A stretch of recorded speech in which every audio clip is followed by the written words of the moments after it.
What no one tells you about sex during menopause. This one secret might change how you view intimacy after 45. Are you tired of feeling like your body is fighting against you? You're not alone. Millions of women hit menopause and suddenly feel like strangers in their own skin. The night sweats, the mood swings, the unexplained fatigue, these are tough enough. But what about sex? That's the part no one talks about. The truth is, most women aren't prepared for how dramatically menopause can impact their sex lives. The physical changes, the emotional roller coaster, the silence surrounding it all, it's enough to make you think something's wrong with you. But here's the twist. It's not just happening to you. It's happening to nearly every woman. Yet society treats it like a secret club, one you didn't ask to join, and definitely one no one explained the rules to. So today we're going to rip off the silence. We'll explore what really happens to your body and mind during menopause. We'll talk about what doctors sometimes gloss over, what girlfriends might hesitate to share, and what could actually bring intimacy back into your life, not as a fantasy, but as a real, beautiful possibility. Because sex after menopause isn't over. It's just different. And once you understand that, it might just become better than you expected. Are you ready to reclaim your body and your pleasure? Why does everything suddenly feel different? If you've asked yourself this question during or after menopause, you're not imagining things. One of the biggest shifts that happens during menopause is hormonal, and it touches every part of your sexual experience. Let's start with estrogen. This hormone isn't just about your period. It's the silent protector of your vaginal tissue.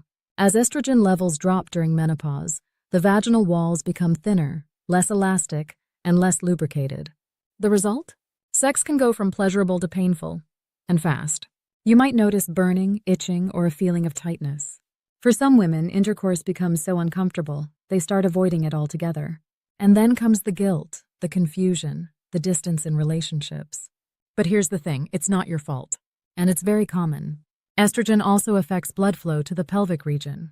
Reduced circulation can lower sensitivity and arousal, making it harder to get turned on or reach orgasm. Add in the fact that the labia minora may shrink and the clitoris might feel different. And it's no wonder women feel like their bodies have betrayed them. And yet no one really talks about it. This silence makes many women feel broken, but you're not broken. You're going through a natural, biological change. And understanding it is the first step toward taking back your power. There's another layer here, urinary changes. The urethra, which carries urine out of your body, is also affected by low estrogen. This can lead to urgency, leakage, or infections, all of which can make intimacy feel like a risk rather than a joy. But here's some hopeful news. Your body is still capable of pleasure. In fact, it can adapt. And with the right support, whether it's through products, therapy, or simply knowledge, you can feel confident and connected again. Let's be honest, aging changes everything. But it doesn't end everything. What physical changes surprised you the most during menopause? Share your thoughts in the comments. Your experience could help another woman feel less alone. Why don't I feel like myself anymore? It's not just your body changing during menopause. Your mind and emotions go on a ride too. And when it comes to sex, your headspace matters just as much as your hormones. Let's break it down. First, the hormonal roller coaster. Estrogen, progesterone, and testosterone levels all drop during menopause. These aren't just reproductive hormones. They also help regulate mood, energy, and even brain function. So when they crash, it's no surprise you might feel more anxious, irritable, or just off. These mood shifts can impact your libido in big ways. You might feel too stressed or emotionally distant to even think about sex. Add to that the exhaustion from night sweats or insomnia, and you've got a perfect storm for desire to disappear. Then there's the issue of body image. The sudden belly fat, the dry skin, the sagging. Society trains us to fear these changes. We're told sexiness has an expiration date, and for many women, that internalized belief chips away at sexual confidence. It becomes a mental block. If I don't feel attractive, why would anyone desire me? But that's a lie. The truth is, your worth and your sensuality aren't tied to your appearance. They live in your presence, your confidence, and your connection with yourself and your partner. Still, the emotional toll is real.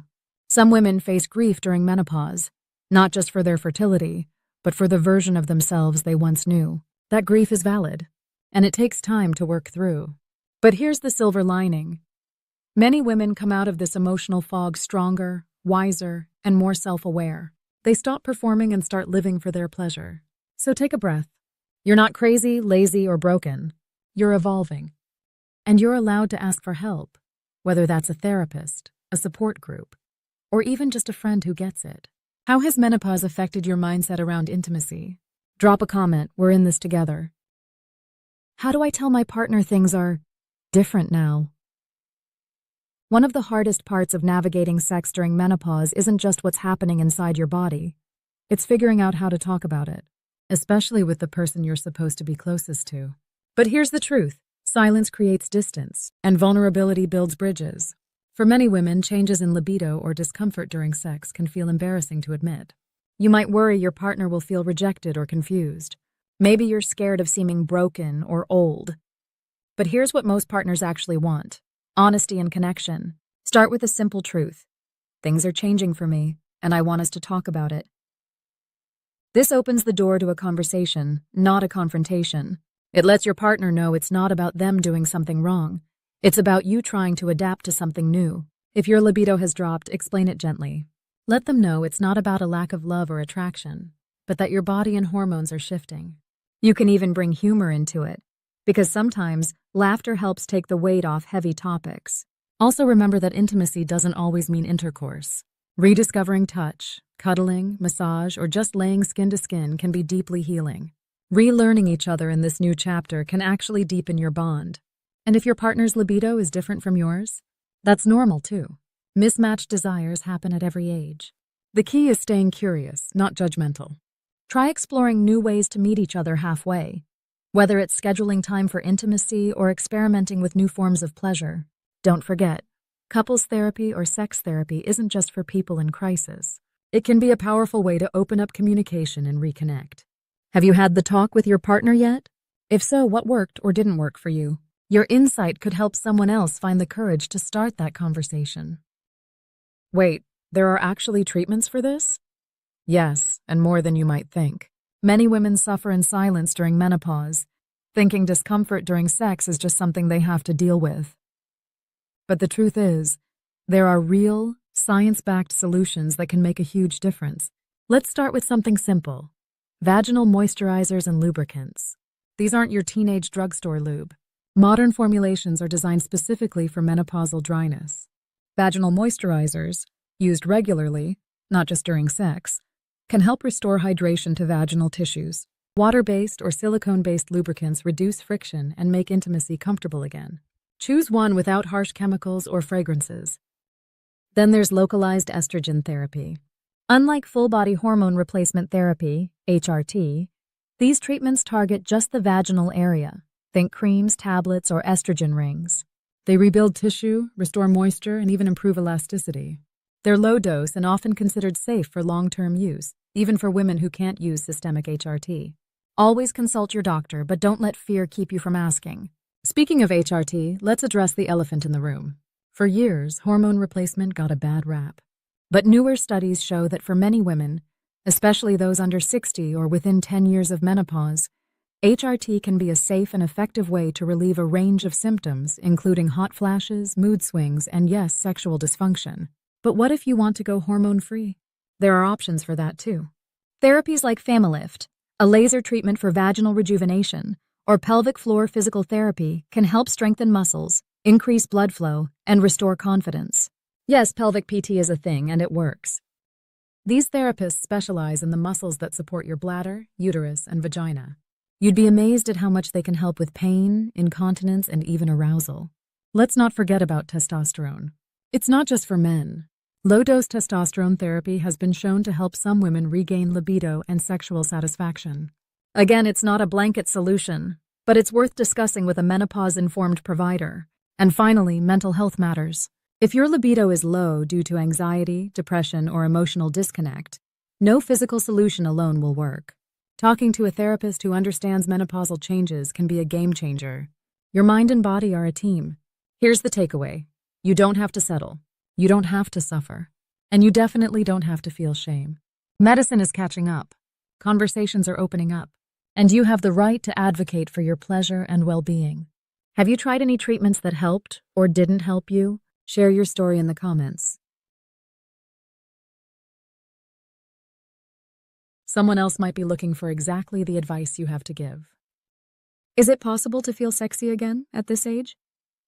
Absolutely. But it might look different than it did in your 20s. And that's not a bad thing. Here's the truth most women don't hear. Menopause can be a turning point, not just a closing chapter, but a new beginning. Yes, your hormones shift. Yes, your body changes. But guess what? So does your understanding of yourself. Many women say they feel more in tune with their desires post-menopause. Why? Because the pressure to perform fades. You're not trying to impress anyone. You're not rushing. You're focused on what actually feels good. Real connection, deep intimacy, honest communication. And that is incredibly powerful. So how do you reconnect with your sexual identity when everything feels new or unfamiliar? Start with you. Self-touch, exploration, and getting comfortable with your body again is key. It's not just about pleasure. It's about relearning what you like without judgment. Many women find that using toys, reading erotica, or simply spending time focusing on their own needs helps rebuild confidence. Next, redefine what sex means to you. Sex doesn't always have to include penetration. In fact, for many postmenopausal women, non-penetrative touch becomes the most fulfilling part of intimacy. Cuddling, massage, skin-to-skin contact, shared fantasies, all of these are valid, beautiful expressions of connection. And remember, sensuality isn't about age or appearance. It's about presence. The way you move, the way you touch, the way you own your space. You might not have the same libido you once did, and that's okay. Sexuality in this stage of life can be slower, more mindful, and even more satisfying. It's about quality, not just frequency. So give yourself permission to feel, to explore, to want. You haven't lost your sexual self. You're just uncovering a more evolved version. What have you discovered about your sensuality after menopause? Drop your thoughts below. Your story could inspire someone to rediscover herself. Why didn't anyone tell me this sooner? That question echoes through the hearts of millions of women navigating menopause. So much of what we experience, dryness, discomfort, shifting desires, emotional upheaval, is whispered about, if at all. But not here. Not anymore. This space is for truth, for openness, for saying, hey, this is happening to me too. Because once we start talking, something magical happens. Shame disappears. Confidence returns. And so does hope. Sex after menopause is not over. It's different, and in many ways, it can be better, more honest, more connected. More about what you need, want, and deserve. You're not broken. You're becoming. You deserve pleasure. You deserve understanding. And you absolutely deserve to live a life where your sexuality isn't buried under silence, but celebrated in full light. So if no one told you what menopause might mean for your sex life, consider this your permission slip to speak up, to explore, to take back your joy. You're still sensual. You're still desirable. And you're still worthy of connection, inside and out. If this resonated with you, let's keep the conversation going. What's one thing you wish someone had told you about sex during menopause? Leave a comment below and help another woman feel seen. And don't forget to like, share, and subscribe for more real talk about women's health. Because we're just getting started.